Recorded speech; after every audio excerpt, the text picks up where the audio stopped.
Okay, hello.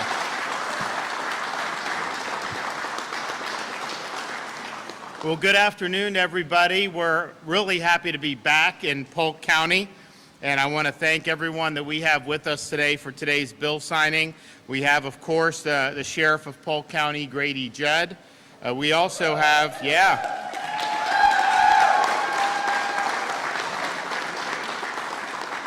it's a lot safer county here than many other places around the country because they're doing it right. We also have from Seminole County, Sheriff Dennis Lima. I want to thank him.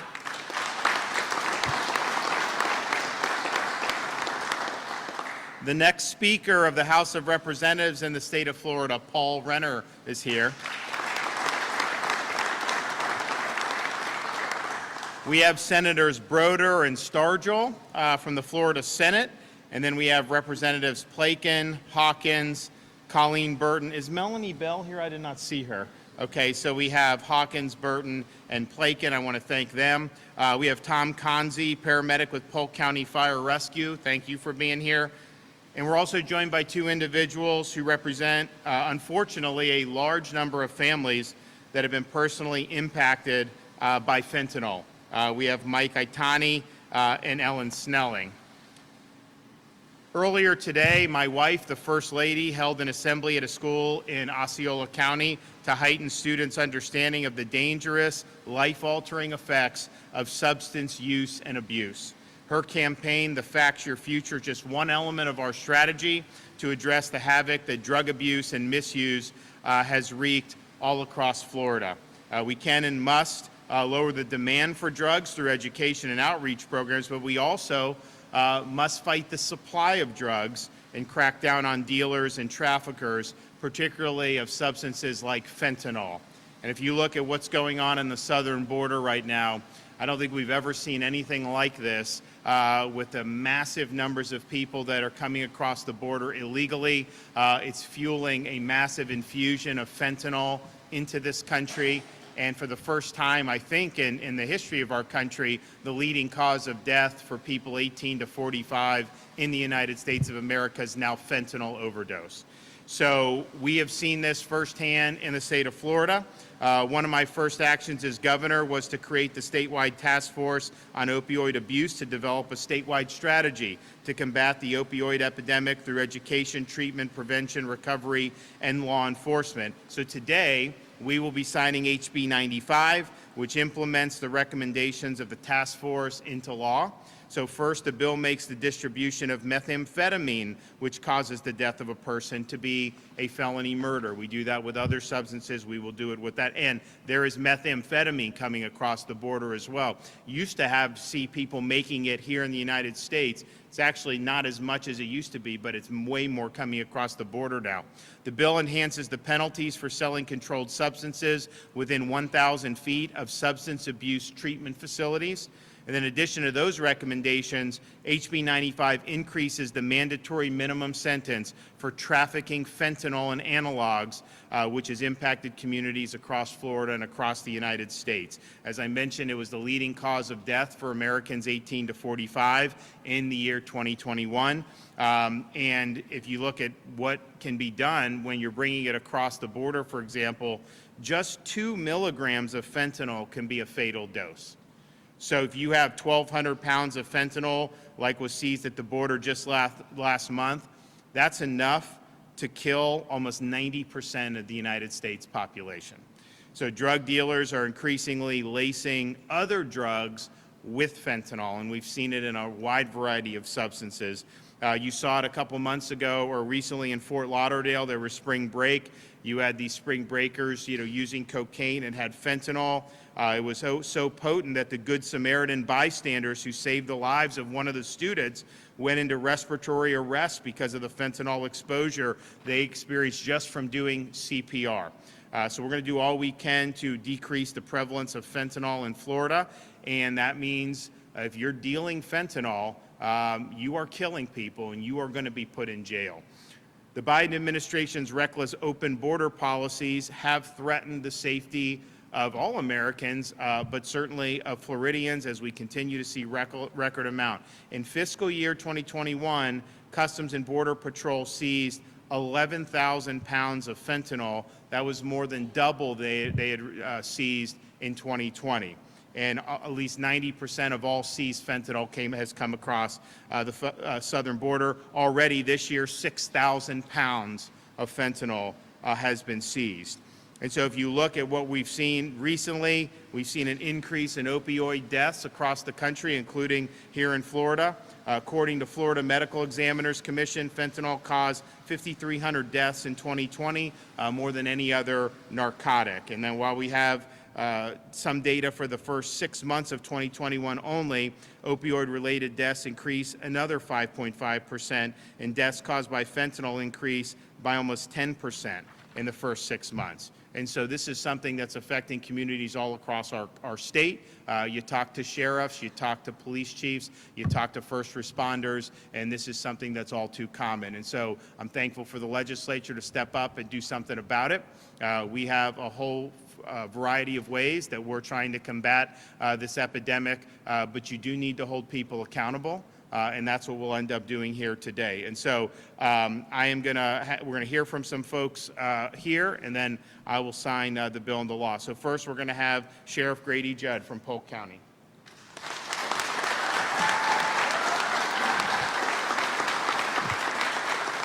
Thank you very much, Governor. I just left a meeting, and a gentleman ran up to me and said, "You're going to be with the governor?" And I said, "Yes." He said, "Would you tell him something?" I said, "Yes.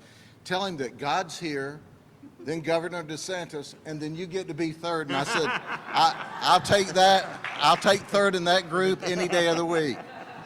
So it is my honor to be here to tell you there's a reason why Florida is safe.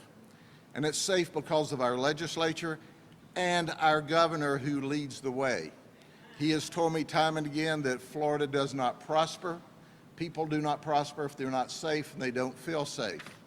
Since Governor DeSantis came to us as our governor, we are safer than we've ever been in this county. Our year-to-date crime is down this year, and it was lower last year than it was the year before. So, Governor, you made that happen.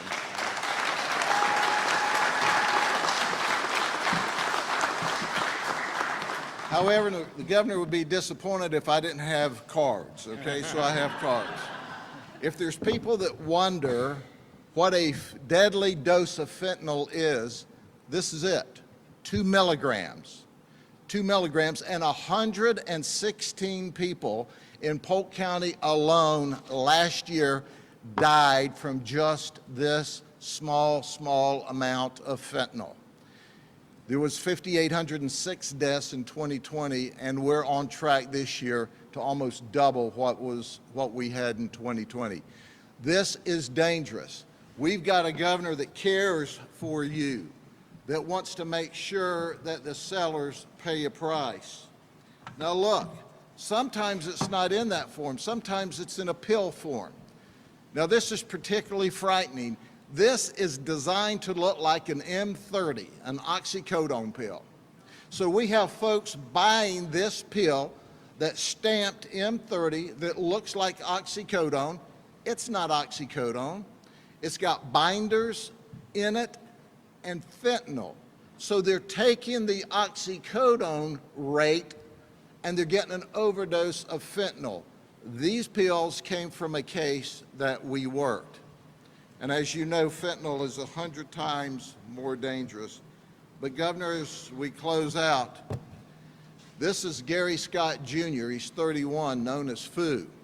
We currently have him in the county jail. Do you know why? Because he's a drug dealer. And we were able to successfully track him back to the victim, one of the 116 that died. The grand jury indicted him for first-degree murder and sale of fentanyl. He has 19 previous criminal charges, and we currently have 16 charges against him. This is what a drug dealer looks like. They come in all races, all sexes, all ages. But at the end of the day, they kill people, and Gary Scott thought he was making another controlled delivery, but he made the statement, "This is really good and really strong." Well, it was. It killed the man.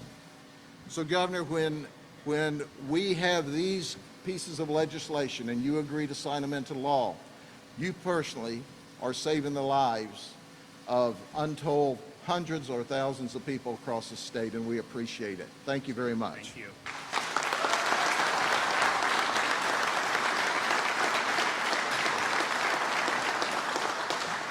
Okay, we have from Seminole County, Sheriff Dennis Lima.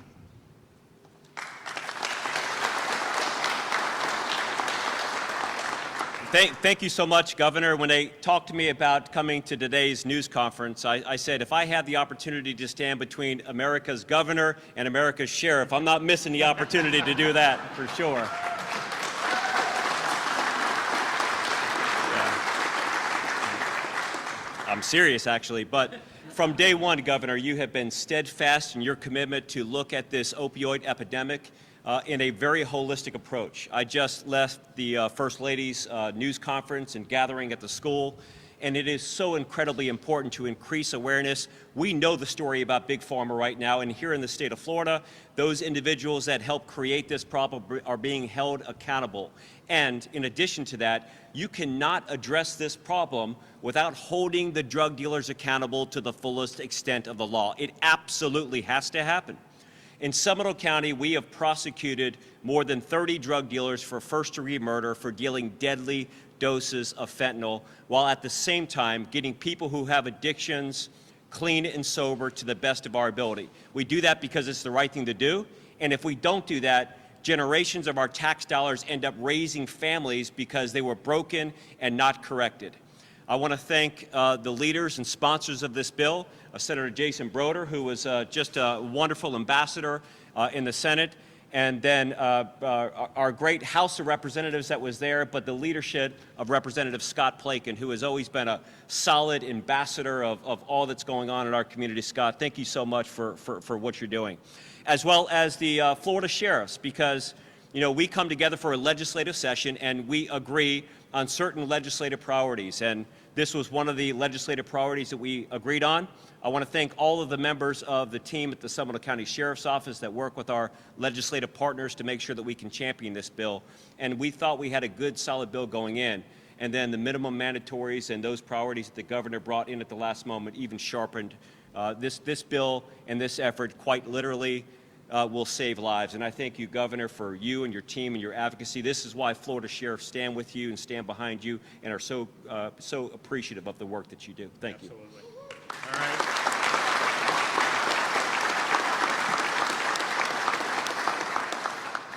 Okay, Tom Conzi, Polk County Fire Rescue Paramedic. Where's he at?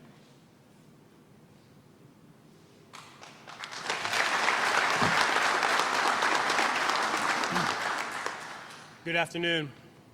I want to thank Governor DeSantis for being here today, along with the commissioners, Sheriff Grady Judd, our state representatives, state senates, Fire Chief Robert Weech, Mr. Hallman, and all of the first responders here today.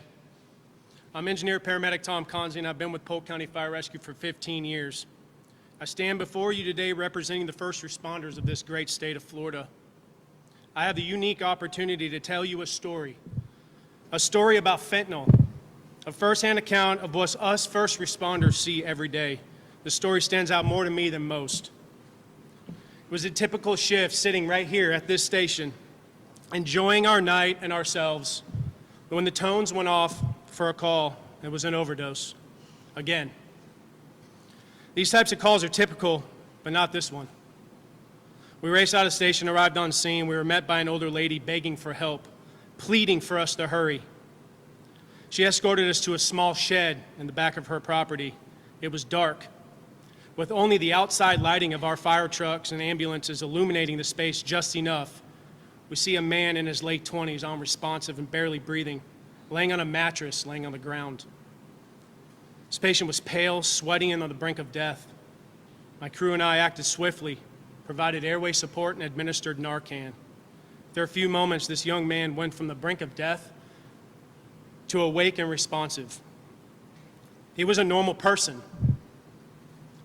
You'd see him in a local grocery store or sitting next to him in a restaurant. We hurried, loaded him onto the ambulance. You see, we run these calls daily, but this one was a little different. The patient was a father How do I know that, you may ask? The lady that met us at the road, that was a patient's mother.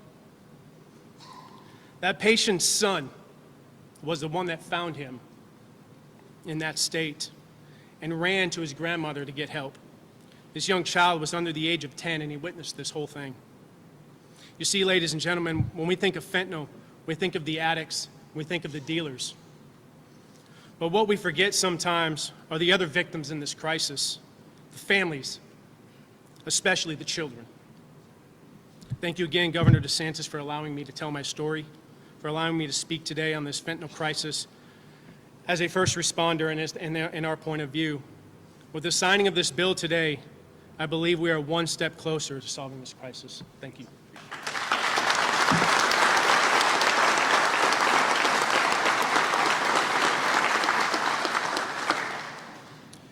Okay, and to offer some personal testimony about fentanyl, Mike Katani. Where's he at?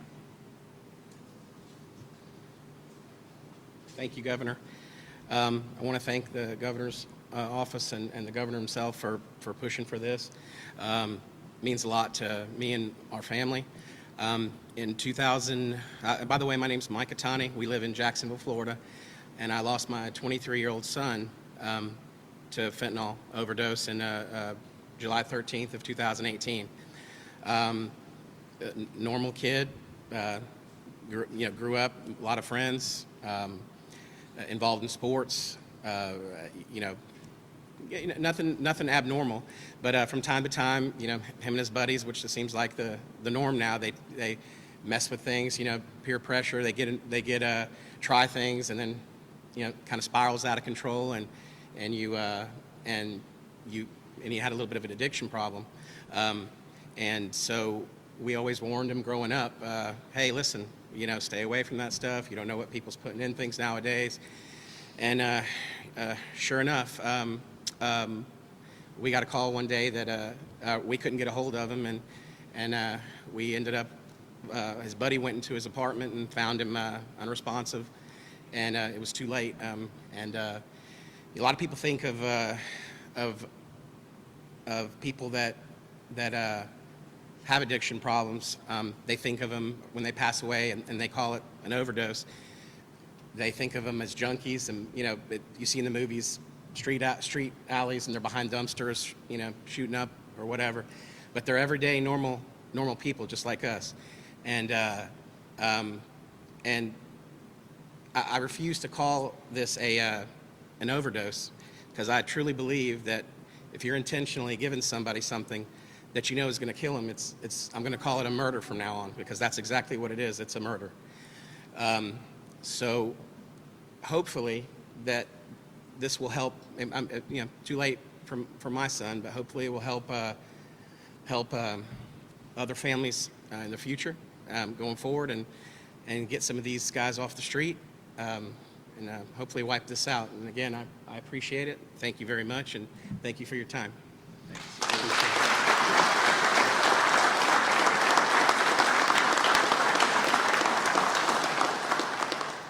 Okay, our next speaker of the Florida House, Paul Renner. Thank you. Well, today is a reminder that our governor, our legislature, and our local law enforcement and first responders take public safety very seriously and protecting the lives of Floridians.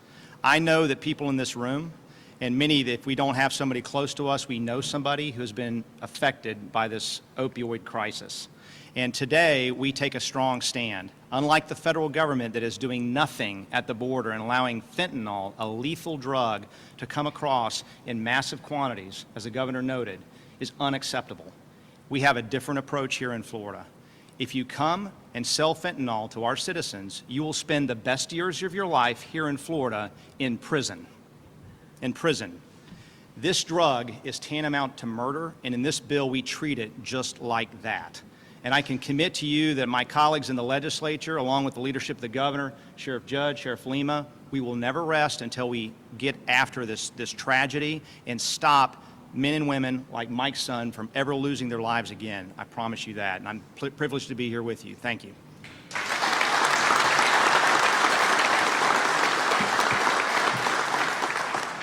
Well, thanks, and we're excited to be able to take another step to try to keep the state safe and protect people. And I think when you're talking about fentanyl, I mean, you know, there are people that using these substances, some of them don't appreciate what this is. It's not like you're even going on like ingesting massive amounts. I mean, just a little bit can be the end. And so it's a really, really difficult thing. I also want to thank everybody here who's hosted us with Polk Fire. Also thank the sheriffs from both here in Polk and Seminole, all the deputies, all the firefighters. You know, this year, this current fiscal year, we did $1,000 bonuses for every firefighter and police officer in the entire state of Florida. And so whether you're here, whether you're a deputy,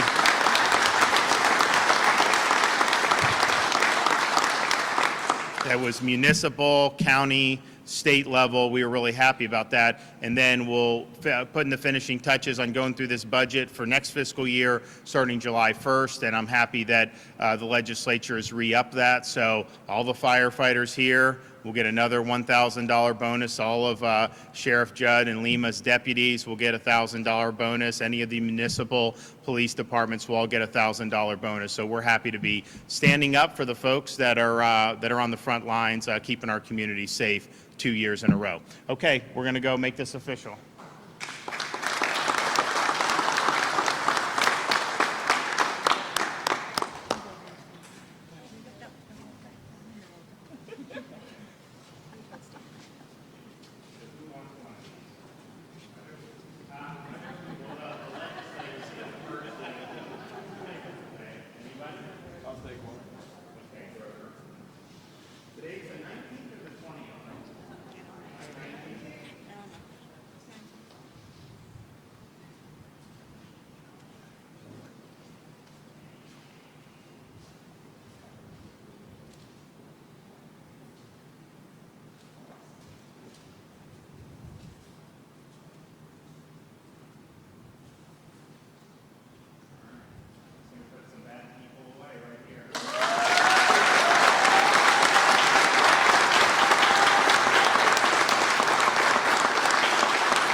Okay, any questions before I head out of town? All right, hearing none. God bless. Oh, yes. What's your message to all the parents out there? You know, someday it's brutal. What would you say to them tonight if they're Well, any parent that suffered a loss, the entire state of Florida, our heart goes out to you. I can't imagine what it'd be like to lose a child. I got to think that's one of the worst things that can happen to anybody. And I think it's doubly so that, you know, this is not like something that kids necessarily make, you know, horrible decisions their whole life. I mean, you know, you heard Mike, these are normal kids. You know, they may make a decision here or there and get caught into this, but then with something like this, you don't really get a second chance. And so, exactly. And that's the one thing I think, and I know Dennis and I have talked about this. You go to look at like certain street drugs that are considered, quote, not as lethal. If this fentanyl is in it, then all of a sudden you're looking at something that could take your life. And so if you're out there as kids in particular, I would just say the last thing you want to be doing is just ingesting or using any of these foreign substances. I'm not saying it was ever anything you wanted to do, but compared to where we were like in the 60s to now, this stuff is really, really problematic. And so that's that. For other parents who, like most of us, who haven't had to go through this, you know, what I would just say is the state of Florida, we're doing all we can across a wide variety of ways. Yes, someone dealing fentanyl is murdering people, and they are going to go to prison in the state of Florida, and that's appropriate. But we're also doing things like the First Lady is doing the outreach to the young kids. You know, I remember last year we were at Seminole High School over in Pinellas County. You know, we had a fella there talking about what had happened when he started using drugs, and he ended up getting in a really serious accident.